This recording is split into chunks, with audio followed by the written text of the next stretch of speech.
एक बार देवता और दैत्यों के मध्य में ये निश्चय हुआ कि चलो सागर को मथा जाए, समुद्र को मथा जाए और 14 रत्नों की प्राप्ति की जाए। तो भगवान स्वयं नारायण ने कच्छप अवतार लिया। मंदराचल पर्वत को पीठ में अपने धारण करने के लिए कच्छप अवतार लिया। आपने देखा होगा कछुआ का जो पृष्ठ भाग होता है वो बहुत कठोर होता है, कछुआ का पृष्ठ भाग।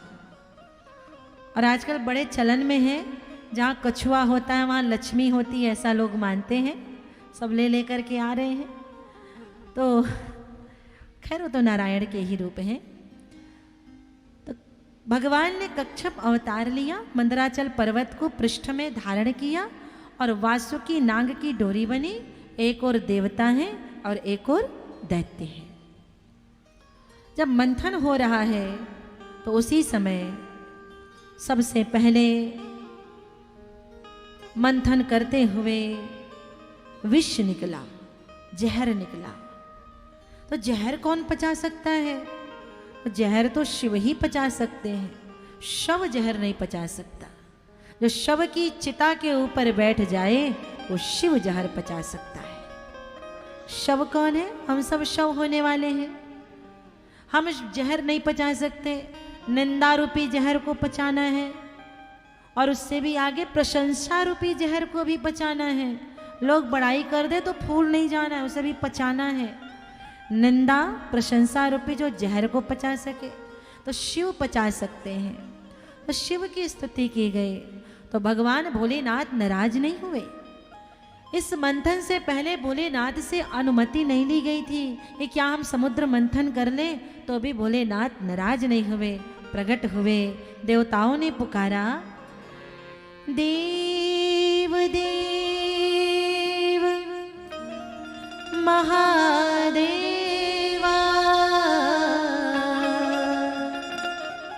भूतात्मा भूत भावनः त्राहिणः शरणापन्ना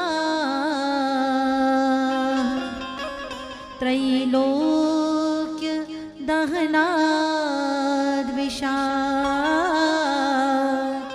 त्रैलोक्य दहनाद्विषा। हे देव, हे महादेव, भूत भावन भगवान भोलेनाथ, आप इस विष को धारण करिए।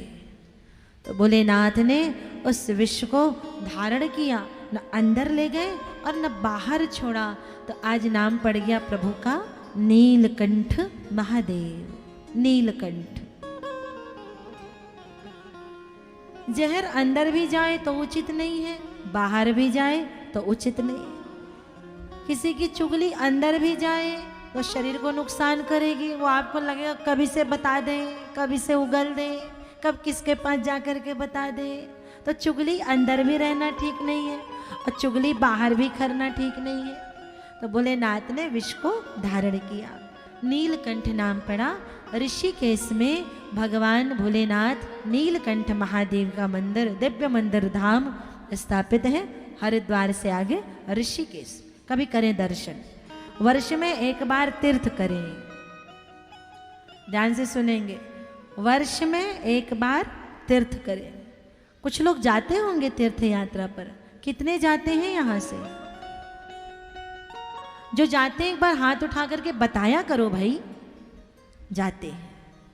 हाँ भैया बहुत पीछे हैं भाई। तीर्थ यात्रा करना चाहिए, वर्ष में एक बार तीर्थ करिए। तीर्थ जाने से क्या होता है? तीर्थ में ऋषियों की, मुनियों की, भगवान की वहाँ शक्ति एक्स्ट्रा होती है। आप कहेंगे जी दीदी आप तो कहती कड़कड़ में भगवान है, तो हमारे तो डूमर भाटा में भी भगवान है। हाँ जी बिल्कुल है, डूमर भाटा में भी है।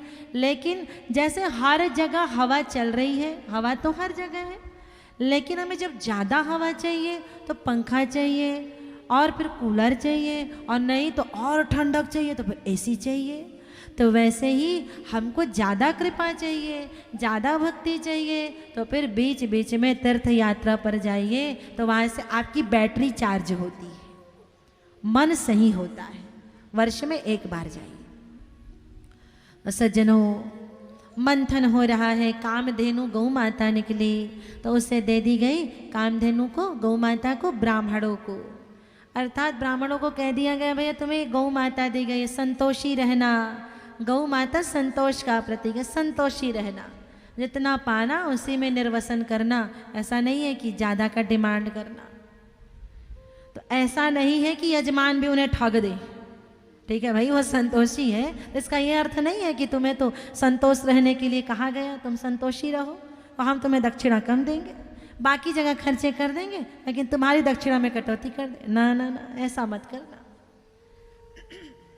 और इसीलिए तो ब्राह्मण देवता आजकल डिमांड करने लग गए। देख लिए यजमान तो भैया बिना बोले देता नहीं है, तो इससे बोलना पड़ेगा। सीधी उंगली से घी निकलता नहीं, टेढ़ी करनी पड़ती है।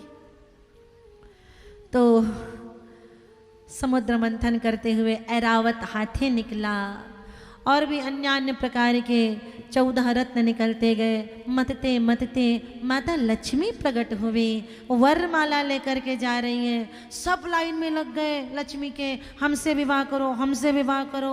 माता लक्ष्मी देखते गए, अरे ऋषि बैठे हैं, ये तो क्रोधी हैं, तपस्वी हैं, ज्ञानी हैं, लेकिन क्रोधी है। क्रोधी के पास लक्ष्मी नहीं टिकती, जो क्रोधी रहेगा उससे लक्ष्मी भाग जाती है। फिर आगे गई। अच्छा, आप ध्यान से सुनना, ये लक्ष्मी पाने का मैं गुण बता रही हूँ, रहस्य बता रही हूँ। सब धनवान बनना चाहते हैं ना। और आगे बढ़ते बढ़ते माता लक्ष्मी के देवताओं को देखा, ये क्रोधी भी नहीं है, सुंदर भी है, दीर्घायुषी है, लेकिन ये कामी है। तो माता लक्ष्मी उनको भी रिजेक्ट कर दी और आगे गई। ऋषि मार्कंडेय बैठे हैं, बोले इनको तो लक्ष्मी की आवश्यकता नहीं, तो नारायण में मस्त है। और आगे माता लक्ष्मी गई। त्रिभुवन सुंदर सर्वांग सुंदर वैकुंठाधिपति नारायण विराजमान है। तो देखते ही माला उठाया, वरमाला, और भगवान नारायण के गले में डाल दिया। बोले जिनका तन भी कोमल है, जिनका मन भी कोमल है, जो सब पर कृपा करते हैं, मैं ऐसे का वर्ण करती हूँ। बोलिए लक्ष्मी नारायण भगवान की जय हो। उसका तन मन कोमल है, जो कठोर नहीं है, जो सहज है, लक्ष्मी उसके पास रहती है। फिर आगे मंथन हुआ, और मंथन करते करते वारुणी मदिरा निकली। क्या निकला? मदिरा, शराब निकला। अब ध्यान से सुनियो भैया, मंथन करते करते क्या निकला? शराब निकला। अच्छा, शराब जब निकला तो सारे देवता भाग खड़े हुए। मदिरा के दुर्गंध से वहां सारे देवता दूर चले गए। मदिरा का जहाँ गंध आता है वहाँ देवता नहीं टिकते। मैं बहुत ज़्यादा तो नहीं बोलूँगी, आप पीते हैं, आपकी मर्जी, आपका धन है, आपकी कमाई है, आपका यश है। लोग आप ही को कलंकित करेंगे, हमें थोड़ी ना करेंगे, आपको करेंगे जिसका धन लग रहा है। कितनी मूर्खता वाली बात है। आदमी खर्च भी करता है और गाली भी खाता है और होश भी उड़ाता है, और लीवर किडनी अलग डैमेज करता है। लीवर भी खराब, किडनी भी खराब शराबी का, और लोग उसे ताने भी देते हैं और उसके लिए वो खर्च भी करता है। अच्छा, जहाँ ये मदिरा का सेवन होता है वहाँ देवता नहीं रुक सकते, वहाँ देवताओं की कृपा नहीं हो सकती।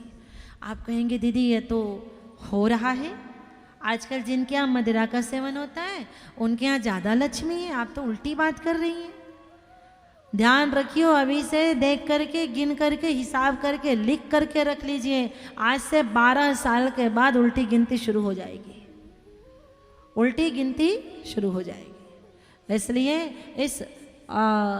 इस दुर्गुण से आप सभी बचेंगे। मुझे आनंद आएगा, अच्छा लगेगा कि मेरी कथा से प्रेरित होकर के इन्होंने इसका त्याग किया है। मदिरा निकली तो मतते मतते मदिरा को किसे दे दी गई? दैत्यों को। देवता तो भाग गए तो मदिरा दैत्यों को दे दी गई। मदिरा किसे दी गई? किसे दी गई? हाँ, जोर से बोलो। मदिरा उस समय जब मंथन करते हुए निकला तो किन्हें दिया गया? और थोड़ा जोर से, भोजन किए हो ना? किसे दी गई? आज के समय में किसे दी जाती है? अब भी बोल दो, आवाज नहीं निकल रही है। अब माताएं कह रही घर जाके डंडा थोड़ी ना खाना है।